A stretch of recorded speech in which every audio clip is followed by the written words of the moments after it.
You never see the betrayal coming. That is the design. If an enemy screams in your face, if they threaten you, if they raise a fist, you are alert. Your body floods with adrenaline. Your pupils dilate. You prepare yourself. The threat is visible. And because it is visible, it is manageable. But the people who can truly damage your life, the ones who can slowly drain your energy, your confidence, and leave you staring at a ceiling fan at 3 a.m., wondering where you lost yourself. They don't scream, they whisper. They don't frown, they smile. Robert Greene has repeatedly warned that a person who assumes everyone around them operates with conscience and morality will eventually be manipulated by those who do not. Read that again. If you are operating under the assumption that everyone around you has a conscience, you are not kind. You are vulnerable. Most of you are walking through a jungle with your eyes closed, believing it's a garden. You are projecting your own empathy onto manipulative people who view your emotions not as shared experiences, but as buttons to press. Today we are going to examine the 3 most dangerous personality types you may encounter. These are not the criminals on the news. These are the people sitting next to you, the people signing your paychecks, the people you call friend. I'm going to show you the cracks in their mask. I will give you the awareness to notice what is hidden in plain sight. But be warned, once you learn to spot these types, you will never be able to unsee them. You will look at your circle and realize you have been trusting the wrong people. Before we dissect the 3 archetypes, you must understand the environment. We live in a culture that fetishizes authenticity. Just be yourself, they tell you. Be vulnerable. This is terrible advice. Robert Greene understood that human interaction is theater. The most dangerous individuals in history didn't look like monsters. They looked like saviors. They mastered the art of appearance. Robert D. Hare, the pioneer of psychopathy research, called this the mask of sanity. It is camouflage so perfect that it blinds your intuition. Why do you miss the red flags? Because you do not want to see them. To acknowledge that someone you love is a predator requires you to admit 2 painful truths. 1, that you were fooled. 2, that the world is colder than you hoped. So you make excuses for them. He's just stressed. She didn't mean it that way. They had a hard childhood. You are rationalizing your own destruction. The 3 types I am about to show you rely on this rationalization. They need your benefit of the doubt to survive. Let's strip that away. The first type is the most difficult to spot because they hide behind the ultimate shield, virtue. I call this type the benevolent saboteur. In the corporate world, they are the concerned middle manager. In the family dynamic, they are the martyr. In Robert Greene terms, this is the fox disguised as the shepherd. Their defining trait is covert aggression. George K. Simon wrote extensively about this. Covert aggression is the art of inflicting damage while retaining the appearance of innocence. If you confront them, you look like the crazy one. You look paranoid. Here is how they operate. They do not attack you directly. That is too messy. It leaves fingerprints. Instead, they use concern as a Trojan horse for destruction. Imagine a workplace scenario. You are up for a promotion. You are the clear choice. The benevolent saboteur doesn't go to the boss and say, "Don't hire him. He's incompetent." That makes them look jealous. Instead, they close the door, lower their voice and say, "I'm really rooting for him. I just hope he can handle the pressure this time. You know how he gets when things get tight. I'd hate to see him burn out again. I'm just worried about his mental health." Do you see the elegance of the violence? On the surface, it sounds empathetic. I'm worried. I'm rooting for him. But the subtext is fatal. They planted a seed of doubt about your stability. They framed your competence as fragility. If the boss decides not to promote you, the saboteur can look you in the eye and say, "I tried my best for you." And the terrifying part is they often believe their own mask. The saboteur uses a weapon called triangulation. They never have a problem with you directly. Everyone else does. I don't mind that you're late, but the team is starting to talk. I love how free-spirited you are, but your family is worried you're losing your way. They create a phantom army. They turn you against a group that may not even be angry with you. They isolate you. And who becomes the only person you can trust? The messenger, the saboteur, the microtel. How do you spot them before the knife is in your back? Watch how they deliver bad news. A normal person feels discomfort when delivering pain. They hesitate. Their eyes drop. They want to get it over with. The benevolent saboteur lingers. Watch their mouth carefully. There is often a flash of what psychologists call duping delight, a suppressed smile when they tell you that you failed, or that people are gossiping about you. They feed on your emotional reaction. They want you to break down so they can comfort you. Why? Because when they are comforting you, they are above you. It is a power dynamic. They do not want to destroy you completely. They want to clip your wings just enough so you never fly away from them. They need you broken but functional, a pet. If you notice someone whose help always leaves you feeling smaller, whose advice always makes you question your own sanity, run. This is not love, this is ownership. The second personality type is louder but equally misunderstood. We assume people want peace. We assume everyone wants a calm, stable life. This is a fatal projection. There is a subset of people who are allergic to peace. Their nervous system is wired differently. Silence feels like death to them. They need high-intensity emotion to feel alive, even if that emotion is negative. I call this type the entropy engine. You know this person. When they enter a room, the temperature changes. There is always a crisis. A medical emergency that doesn't add up, a feud with a neighbor, a stolen wallet, a treacherous ex-lover. Every day feels like the season finale of a drama series where they are the star. In Dangerous Personalities, Joe Navarro discusses unstable personalities. But the entropy engine is more specific. They do not simply suffer from chaos. They manufacture it. Why? Because chaos creates a vacuum of logic. And inside a vacuum of logic, the loudest emotion wins. If you are calm, rational, or stoic, you are the perfect target for the entropy engine. You become the fuel. They do something irrational, and you immediately try to make sense of it. Why did you spend the rent money? Why did you tell my secrets to a stranger? You spend hours explaining, arguing, pleading, trying to use logic while they become energized by your exhaustion. They feed off your regulation. They are vampires of stability. The mechanism is the shifting goalpost. You cannot win an argument with an entropy engine because the argument was never about the topic. It was always about the adrenaline. If you prove them wrong on point A, they instantly pivot to point B. Maybe I didn't pay the bill. But remember 3 years ago when you looked at that waitress. You clearly never loved me. It is dizzying by design. Psychologists sometimes call this word salad, a chaotic stream of accusations, projections, and irrelevant details designed to short-circuit your critical thinking. Robert Greene explained that control is often maintained not through strength, but through emotional destabilization. The entropy engine uses exhaustion as a weapon. They wear you down until surrender feels easier than resistance. Fine, you're right. I'm sorry. Just stop screaming. And in that moment, you hand them your sovereignty. The warning sign, the entropy engine often reveals themselves early, but you mistake it for passion or intensity. They will tell you, I hate drama. Rule of thumb, anyone who feels the need to announce that they hate drama is almost certainly the source of it. They will have a history of crazy exes. If one ex was crazy, that's bad luck. If all their exes were crazy, you are looking at the common denominator. They will test your boundaries with small bursts of disrespect, disguised as jokes or accidents. They show up an hour late.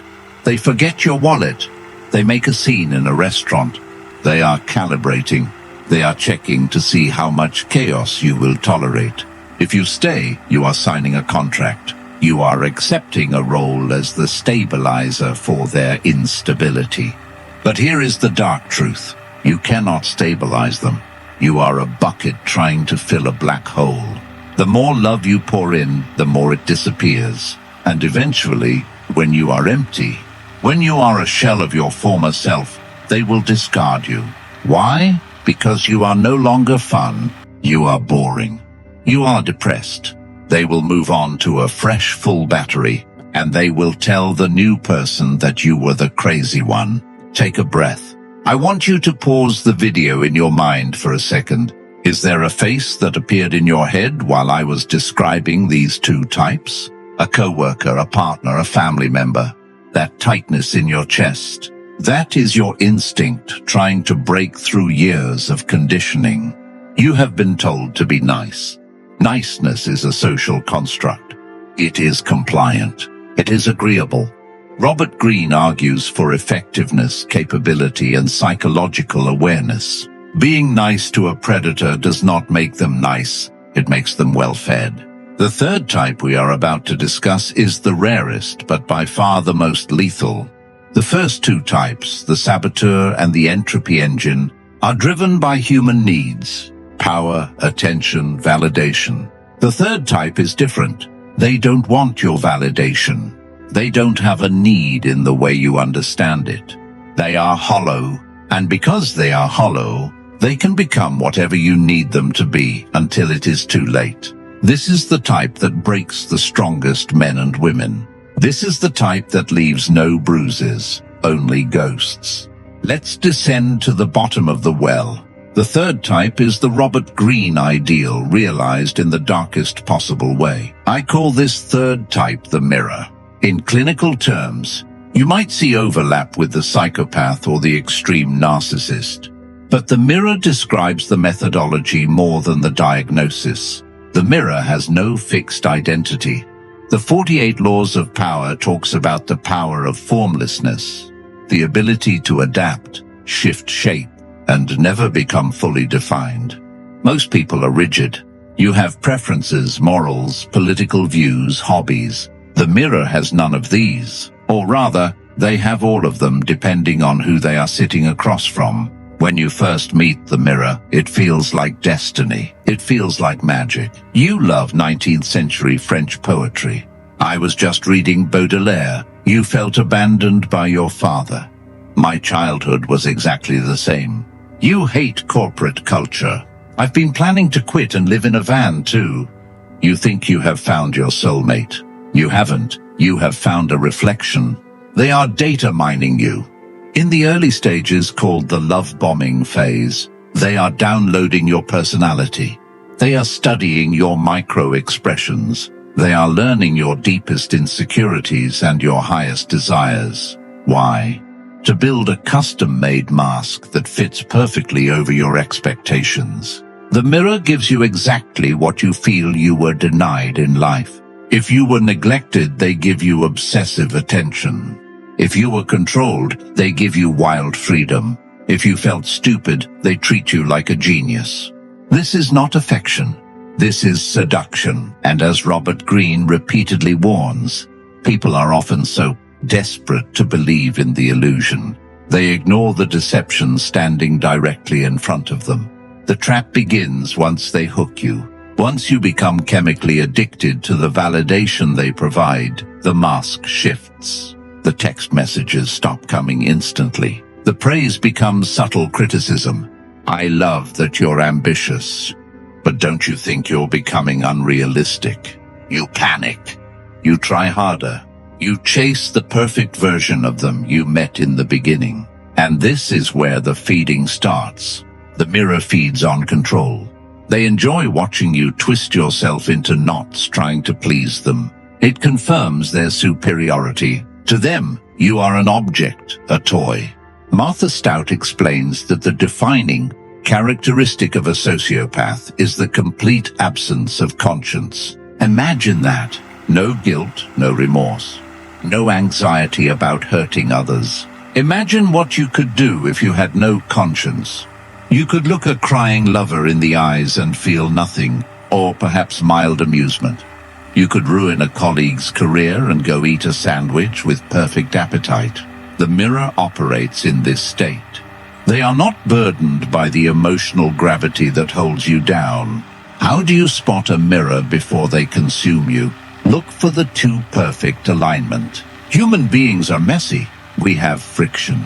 We disagree. If someone agrees with everything you say, if they share every interest, if the connection feels effortless and instantaneous, be terrified. Look for the dead eyes. This sounds poetic, but it is biological. When a normal person smiles, the orbicularis oculi muscles contract. The eyes crinkle. The mirror often smiles only with their mouth. The eyes remain flat, predatory, reptilian.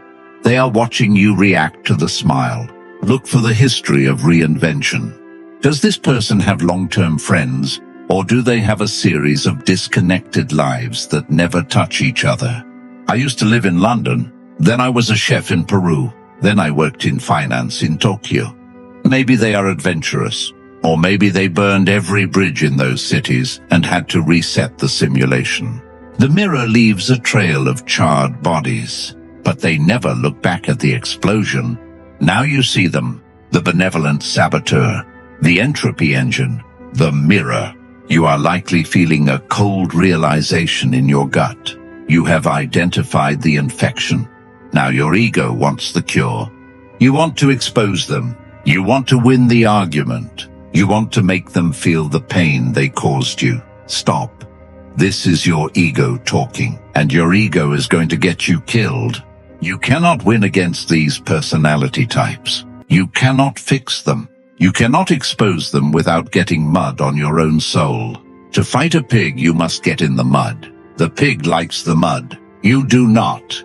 Robert Greene taught that conflict should always be calculated and decisive. However, with these specific psychological profiles, the only winning move is not to play.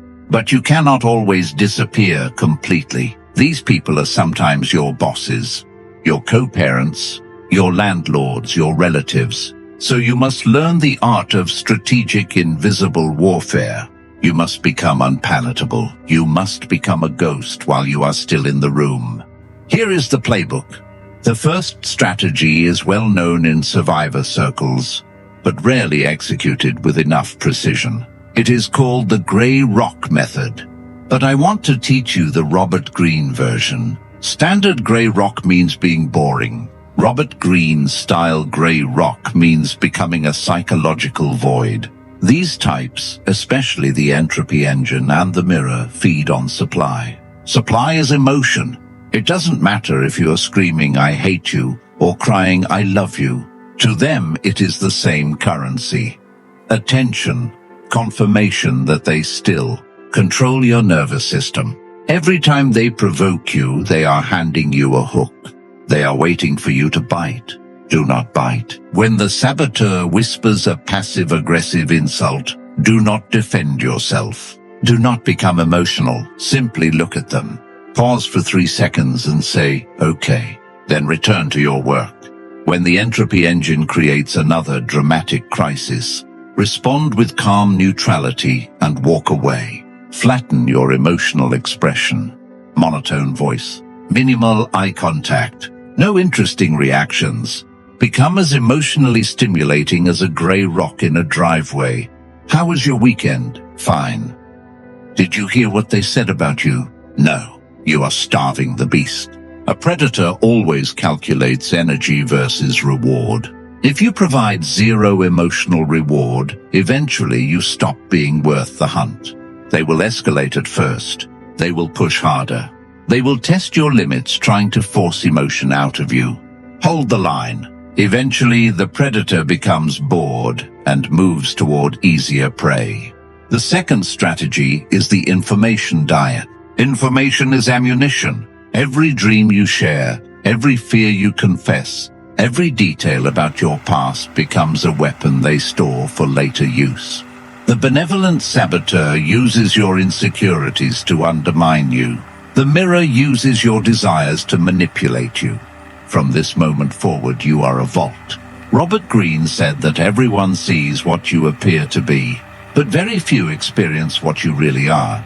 Stop oversharing. Stop believing that emotional exposure is always safe. If you are dealing with these personality types, they should not know your next move, your financial situation, your relationship problems, or your deepest fears. When you speak, speak in generalities. Use what military strategists call the fog of war. Be vague, be unreadable. If they ask, "What are you planning for your career?" you say, "I'm keeping my options open." If they ask, "Are you angry with me?" you say, "I've just been busy." You deny them the data they need to construct a psychological model of you. Because if they cannot predict you, they cannot control you. Power always rests on the ability to anticipate another person's behavior. Become unpredictable by becoming unreadable. Sometimes gray rock is not enough. Sometimes the danger becomes financial, physical, or deeply psychological. In those situations, you have to leave. But leaving a dark personality type is the most dangerous phase of the relationship. Psychologists call this the extinction burst. When a toddler realizes a tantrum is no longer working, they do not stop immediately. They scream louder. When a manipulator realizes they are losing control over you, they escalate. They threaten suicide. They destroy property. They launch smear campaigns before you can tell your side of the story. You must be prepared for this escalation before you attempt escape. Robert Greene advises that when a decisive action must be taken, hesitation becomes dangerous. In this context, that means total severance. You cannot stay friends. You cannot leave the door half open. You cannot meet for one last coffee to get closure. Closure is a myth with these people. They will use that final conversation to hook you back into the cycle. Block the number. Block the email. Block the friends acting as flying monkeys carrying information between both sides. You must disappear from their psychological reality. It will feel cruel because you are empathetic. You will feel guilt. Am I being too harsh? Maybe they can change. Listen carefully. That guilt is a programmed response. They installed that button inside you. Cutting off a gangrenous limb is not cruelty. It is survival. If you hesitate, if you keep looking back, you become vulnerable again. Burn the bridge. Watch it burn. Then turn around and walk toward the horizon. But here is the deeper question. Why do these people exist? And more importantly, why do we let them into our lives? This is the part that hurts. Most people think they attract manipulators simply because they are too nice. That is not the full truth. We attract these types because we carry unresolved voids inside ourselves. The mirror can only reflect what already exists in front of it. If they appeared to you as a savior, it is because some part of you was desperate to be saved. If the entropy engine trapped you with drama, it may be because peace felt unfamiliar or empty to you. These predators are not only enemies. In a dark and painful way, they are teachers. They expose the cracks in your self-esteem. They reveal where your boundaries are weakest. And if you survive them, you become awake in a way most people never do. You realize that trust is not a gift you hand to strangers. It is a loan that must be repaid with consistency and character. You realize that empathy without boundaries becomes self-destruction. You stop searching for a savior. You become your own protector. The world is not a nursery. It is a landscape of competing interests. Most people are good, but the people who are not, they are the ones who shape your life the most. There is a Japanese art called kintsugi. Broken pottery is repaired with gold instead of hiding the cracks. The damage becomes part of the beauty. The object becomes more valuable because it was broken. You have been broken. Now fill the cracks with gold. Learn the lesson. Close the door and never let them back in again. But here is the thought I want to leave you with tonight. The thought that should keep you awake. We spent all this time analyzing them. The manipulators, the predators, the monsters. It feels good to point the finger. It feels safe. But Robert Greene warns that the desire for control exists in every human being. Under the right pressure, the right fear, the right justification, almost anyone can cross the line. So the real question is not only what kind of people exist around you. The real question is, what kind of person are you capable of becoming? Are you the saboteur hiding envy behind concern? Are you the mirror changing shape to manipulate people into loving you? The line between victim and villain is thinner than most people realize. And the most dangerous lie is often the one a person tells themselves while staring into the mirror. If this opened your eyes, understand that this is only what I can say publicly. There are aspects of dark psychology and human behavior that platforms bury the moment they appear. If you are still here, you already think differently than most people. Subscribe if you haven't. Most people will scroll past this. That is the point.